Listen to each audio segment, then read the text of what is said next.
Atamakenga nizere ko mumeze neza bakunzi namwe mwese mudengesha gukurikirana ibiganiro vya IgaNews. Ni kundi munsi nikindi kiganiro nundi mwanya. Aho no munsi tuje kandi mu kiganiro Up Mind. Iki kiganiro kiza kigushikiriza amakuru agiye atandukanye y'ijya nino na cyane amakuru aza avuga ku bintu wewe nyene ubwawe utoshobora kwibaza haba ubuzima bw'umuntu kanaka ivyiyumviro ibi nabiriya bishobora guhindura ubuzima bw'umuntu n'ibindi byinshi ariko umuntu wari we wese atoshobora kwibaza. Uno musi rero ndi kumwe n'umutumire ntarinze kuvuga menshi, reka ndamwe akanya nawe turamutse yongera anatwidondore kazi.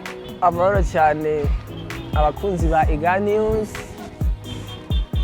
muri make cyane amahoro cyane n'abakunzi ba Ebo, murakomeye murabize neza ndabakunda cyane.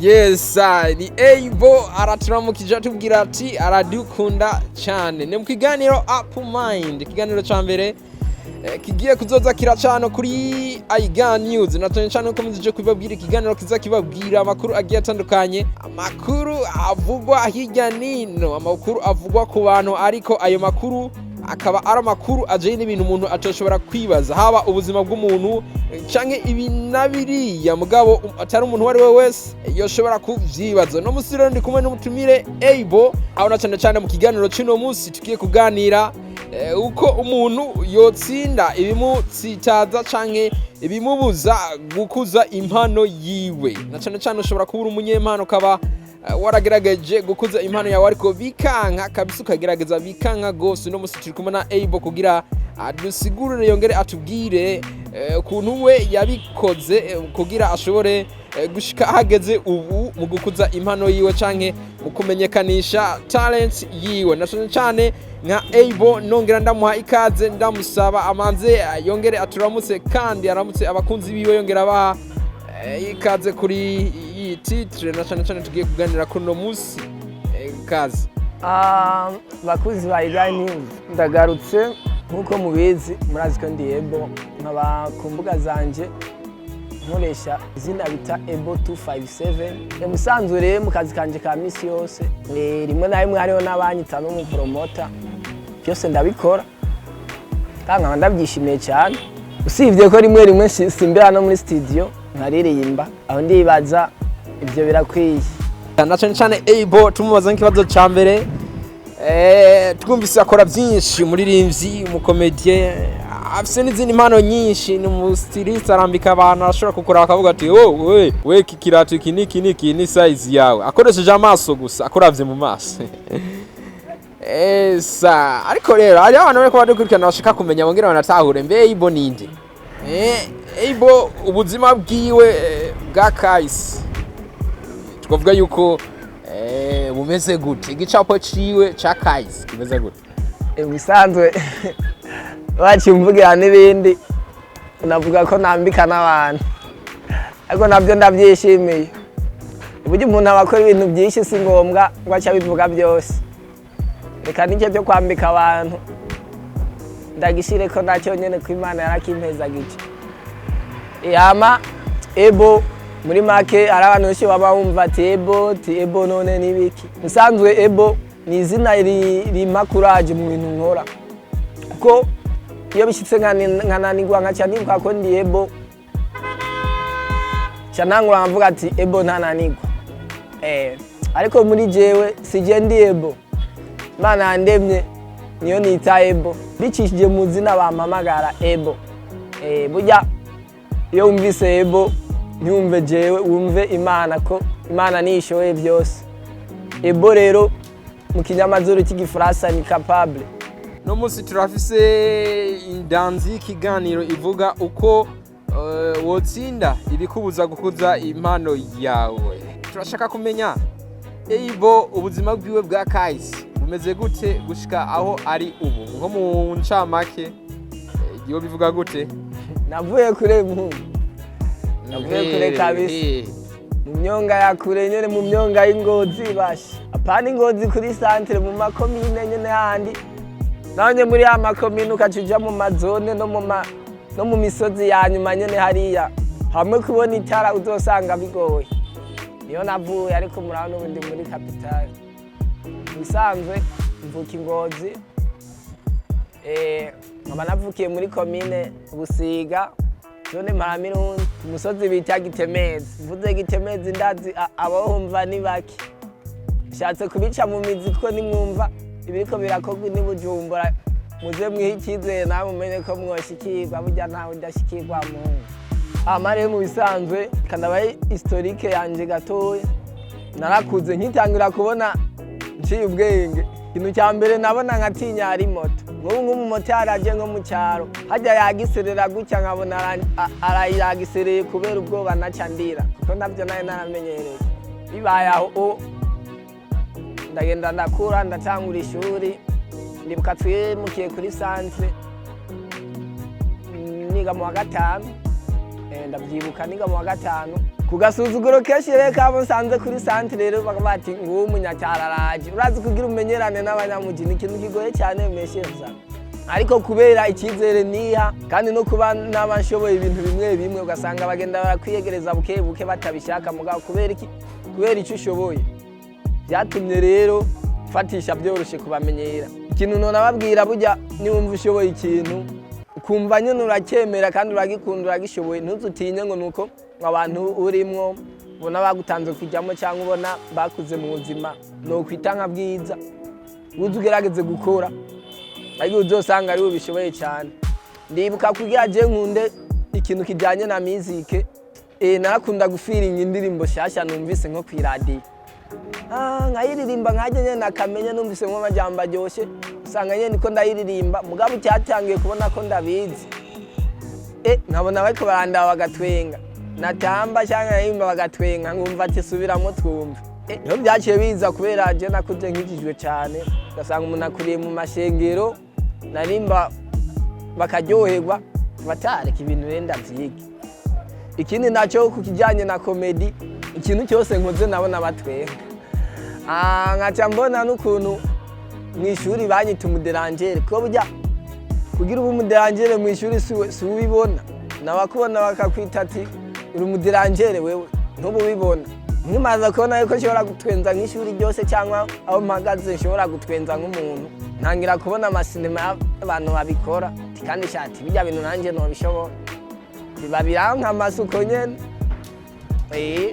kwambara naho nuko nyene nabona umuntu nkabona yaberewe nanjye nagura nkambara nkabona naberewe umva abantu bantuma ati urazogenda ndondere niho nambona uzi gucagura utuntu twiza nkaca mbona nyene ko ari guyanje nkaca mvuga ati reka ndabikorere icyo ariko intambamye ntizabura yesa twumvise ukora ibintu byinshi ariko rero no musi ndashaka tuvugane ku kijyanye no gutwenza be nka able ku ruhande rw'ivya comedy canke ivyo gutwenza tukavuga yuko kuva akibitangura gushika n'ubu aramaze guhura n'ibibazo byinshi nivyo nturi ubivuge ngaha byose ngo bidondagure ubimare ariko hariho ibibazo mu kinyamazuru bita biriro markable umuntu adashobora kwibagira byagize ikintu bimusigiye mu buzima bwiwe kandi n'uwundi wese yoza amusaba impanuro muri kariyeri arimo ivyo bibazo byamushikiye yo bimubwira nk'inyigisho izomufasha kugira ashobore gushika ashaka gushika nka nk'ivyo bibazo yovuge ko ari ibihe cyagomba tume mbabara ariko naco ndakwibukije ibibazo ego kabisa jewe nabaye cyane kubera ukuntu nababaye nibaza ko ari inzira izonyorohera mugabo sinari nzi ko aho nzogenda ndaca nzoza ndahasanga agasuzuguro kuko ndibuka nkiva ruguru nagiye Bujumbura byitwa ko nje gukora umuziki ikibazo cya mbere cyanshikiye nkiva ruguru je navuye ruguru ndiyihene ndiyihene kugira ngo mubye baruguru niwo mwakamahera ngo ngiye gukora umuziki Bujumbura ikindi cya mbere nashaka kumenya Bujumbura ari abantu tuba twivira hano ugasanga nta n'amafamiye ufise Bujumbura kiba ari ikibazo gikomeye cyane. Nari mfise agahene niko naciye mbanza ndarya maze kukarya ndibuka ndagiye namanutse mfise 50,000 ko nyagihe vraiment byari byinshi ko hari 2016 nimba atari 2015 gutyo. Nimara kumanuka naje ndondera kubera nakunda umuziki sana, naje ndondera umuhinyanyuzikori. Kibazo cyabaye rero twavuganye n'umuntu nza gushikiriwe ahantu nza kurara. Mungu ngeze ni Bujumbura telefone we ndamubura. Nimba yaciye azinya nimba yaciye atani ibyo ntazi. Rati kugira ndonka ndaramwa abahungu. Habaye ingorane. Ujya arageze nka 3 ntararonka umuntu shobora kuryamako. Vuze naho ngo fate hotel. Nyamara menshi nayifise ko nayifise 50. Ankoro nje no gukora indirimbo. Urumva cyari ikintu kiba kigoye. Kuko nasanze na vase atararimo. Bimaze kuba gutyo. Yo nacenza ndabaza ruguru nkabo nasizeyo ngo nakanumvise ari Bujumbura. Tindondera nimero yiwe. Nagiye gushobora kuronka umuntu noryamako hafi saa 4. Nawe nyene narazi kugira ndazi. Yandaje abi wabo batabizi. Twere umupapa tubaka aragoye muhu. Reka ndagwindize kwaje kwa pra. Ntuze kwigera ujya muri saro cyangwa fukutembereye kubera nta numwe azi kuri ngaha. Niko nashoboye kuryama. Urumva ko bwaciye cyangenda. Abantu muraho mumenyereye ibintu by'indimbo murazi ko batayikora rimwe. Byarangiye nduze ntayikoze. Ndongera ndagaruka irindi kubera umva nari maze kumenya Bujumbura aho Tanzania style umuntu atari bumende naho. Nagerageje kuvugisha nka 3 kugira umwe yikaraze nze kuronka handi hantu ushobora kurara. Ndaza ndakora ariko ibyambaye ko kwiyo ndirimbo nakamara mati. Ndamaze gukora indirimbo nyinshi mugabo iyo ndirimbo nayo nje gukora n'ubu ntaho ndaronka. Urumva ibibazo ni byinshi. Cyandongera ndaduga ruguru baranuka ngo baraduhenugiye gukora umuziki ko kako ndibizeza abantu ngo ugiye gukora igikorwa. Birangiranye natani icyo ndabahaye muga mu nyuma cyavuga ati reje kuba banyita ebo ngiye gukora ikishoboka byose ndabereke ko ibintu nayo ndabizi cyane igihe rero mu nyuma cyanja kuba Ngozi ndamara imyaka 3 ndamara imyaka 4 nyuma y'icamanuka nje kuhatwika nicyo gituma mubona nibyo byose. Umunyempano kandi agerageza gukuza impano ziwe neza cyane akabikora mu buzima busanzwe haba mu bagenzi biwe haba n'ahandi hose abatari bake bakaba basanzwe bazi impano ziwe kandi bakaba banamukurikirana. Mbe nka Ebo ku bibazo byose yahuye navyo hariho ujene canke gwaruka ruriko ruradukurikirana ariko gumva muhuje ibibazo ariko rero rukaba ruriko ruracika intege mu bijanye no gukuza iyo mpano aba asanzwe afise. Nka Ebo hariho novuga nti hariho uburyo wakoresheje kugira ushobore kujabuka canke kurengana ivyo bibazo byose wagiye urahura navyo gushika uno munsi kandi nubu ukibandanya vision canke ihangiro wihaye ihangiro ryawe.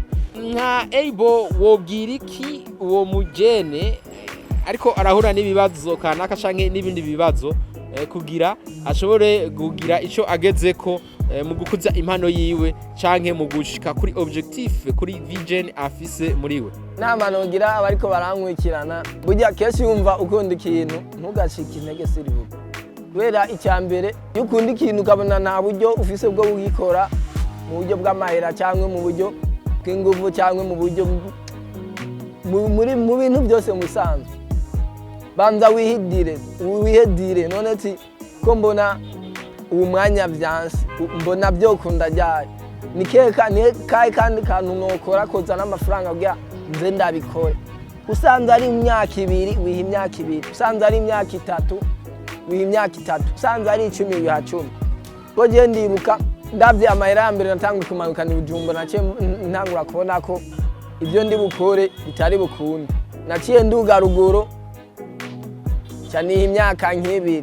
Cyambere cyamvuga ati kwanza reka mbanze nje kuba ingozi nshoboye, mbanze menyere umuji, mbanze ndabe ingene mu muji haba hameze, menyere umuji, hama ndazi ndisiri ninamenyera ingozi nkamanuka ni Bujumbura. Ibizonsoba nibike nimba hazonsoba Tanganyika nandi ho umuji nzoba ndawuzi. Okay, ndamenyera ikintu cy'umunyamuji kiramfata, kandi urumva mu muji genda usanga aho n'aba bantu mu mpano zawe baba bafise experience ndende kugusumbya, kagenda ubigirako. Ngirako nanavuga ati burya kenshi umuntu niyo kugaya cyangwa akagutuka cyangwa akagusuzugura cyangwa nakubwira ngo mesera impuzu, mugo ubona ko hari ikintu afise ukeneye kandi ushaka wifuza kuzokigerako. Emera uce bugufu bikore, kuko urashobora kubikora imyaka 5 bikaguha icyubahiro imyaka 100 mu gihe woyimara. Intambamye za mbere nagenda ahura nabwo zari uburyo cyabaye ikintu gikomeye cyane, ko kugira apari yo kwimvira gukora iyo yindi ndirimbo nagiye kuyikora imyaka 5 ihetse. Nimara kuyikora ego nari natanguye ibintu by'ubukomedi gato, ndibuka mva ruguru nje ku kintu kijyanye no kuririmba na komedi, nasomesheje kuri telefone nk'aba bantu bamaze kugira aho bageze, nza ndamwinginga rimwe atanyishyuye nihangana, numva ibyo akunda nkamuryoshya mu nyuma anyemerera ko twahura, anyemereye guhura nawe duhuye ica ndagira namubwira ubwene ndabikunda, bati nasawe uraza mu marepetisiyo urabe. Maze kuza abanyamuji cyane baransuzugura mugabo bakanabaryohera kubera ukuntu nkunda ko batwenza. Ikintu cya mbere nakunda ko batwenza ko kubera sinari bwamenye igiswahili, barashaka ngo vuga ibintu bambaza ngo wabyumvise, ngaca nabaza ati muvuze iki. Urumva bari ngaho bose bategezwa guca batwenga, cyangwa nkabona ati bambwiye ngo nkine, nkababwira ati nkini iki, ngo ntabyo wumvise ngo wabivuze mu giswahili, je nta giswahili nzi. Numwe uko gukina nyene ugasanga ndiko ndabatwenza, ajya baduhaye nk'akantu ngo we ngukine ngo ibi nibi ngo usubire uko guca ugenda uko, sinabanumvise nakimwe. Uje ngo dukine akaba ari karakina ibintu umvise jewe ntabyumvise, nkuko gukina rero ibintu niyumviriye ntabwiwe, niho byaciye batwenzereza. Nako kantu kari gashoboye gutyo. Apare aho nyene nyimara kubuza ndabiba muko, ibyo byaraheze ngenda menye igiswahili buke nubwo atari kishi cyane, nangura kubimenyera, ndatangura no kumenya ibyo banyigisha, ndavamo umuntu. Iki kindi cya mbere nagiye guhura naco, abanyamuji ingorane kenshi bafise ntibakunda kwemera ko hari umuntu avuye mu ntara zitazwi yopfa kubarusha ibintu cyangwa yobarusha nk'ibintu. Icya mbere cyo baranyinuba, ikigira kabiri barambeshera nk'ibintu nko kudutwara, nanje nkarakara, rimwe bakanyirukana, uri mwanya nkaza nkongera nkasaba imbabazi kubera kwa kundi kuntu ubushaka ikintu. Mu nyuma maze kumenya byinshi, ndavuga ati Jesse no gumasuzugwa gutya kubera bivanye n'abanyanka, ari umuntu akwanka ukabona ko muri kumwe atacyo mushikanako. Bimaze kumera gutyo neco mvuga ati ndabona ko ibyo shaka bidakunda, kubera namaze kuba ndamenya ibikenewe byose mwako kazi kanje, kubera Imana yari yamfashije. Urubuga rwanje rwa Facebook rwatanguye kuzarura duga buke, naciye mparika gukina mwayo matemu, cyamvuga ati reka mbanze ndondere ibyuma bisabwa, nimba nzobironka mu myaka 5, nimba nzobironka mu myaka 10, nzoheza ntangura igikorwa nkunda. Niho naciye mvuga ati mbega i Bujumbura nokora iki, cyanangura kudandaza ikintu bise impuzu. Ntangiye kubona ko noshobora kurinza uko ari ibintu twagiye turasimba ko twagino twashikiye ku muntu, cyanangura kuraba ko no kwitunga, ndapanga mbona birakunze, ndandaza utwo duhuzu, ndabona ndirasiona, nkabona ndambara. Nangwere gucagura 1000, none naje mvuga ati reka mze ndakibika kugira ndabe ko noshika ku ibyo bintu, ariko gusa nkakoresha Facebook bivanye n'akazina nigeze kugira gatoya no kumenyera imbuga nazo nyengena ndazigiramo experience ivyo nkora nkabona n'amajambo nandika n'amavideo ndabankabona barabikunda cyafatishirizamwo uko nyene ubu niyo gituma mwona natanga ibikorwa cyane byo kuri YouTube kumva zigihe cyose nari maze imisi nabonekana mugubu ndahari kubatazi ahantu nkorera YouTube yanje ni Ebo 257. Yes, turarangije n'ikiganiro nk'akajambo kanyuma wobwira abadukurikiranye cyane uguharuka rushaka gukuza impano zago na cyane tutibagiye kubaha impanuro kuntu bo kwitwara kuba bakurira kuba batanguriye mu mwuga eka no ku bantu bari bo bose nka Ebo yobabwira iki nk'akajambo kanyuma dusana barangiza ikiganiro. Okay, ikintu nabonye kigora cyane abantu benshi mu Burundi ku bantu bagejwe kuduza impano ntibagikora ku bw'impano zacu bakora ku bw'amafaranga bashobora kubikuramo. Ikintu agenda abona ku bantu benshi cyangwa ndashobora kuba ndumupromoter cyangwa umujournaliste nkaba mbona ko nka naka ashobora kuba ndusha impano nako ashobora kuba afise impano naka nawe akaba atayifise mugabo naka kubera ari we yazanye ibyunguka akaba ari we nitaho umwe afise impano bikanga. Nimba rero ubona ko kugira uzozamuke ari ayo mafaranga ushobora kurondera baba bakeneye gerageza wihigiye cyo kuyarondera hamuhezo yabaye.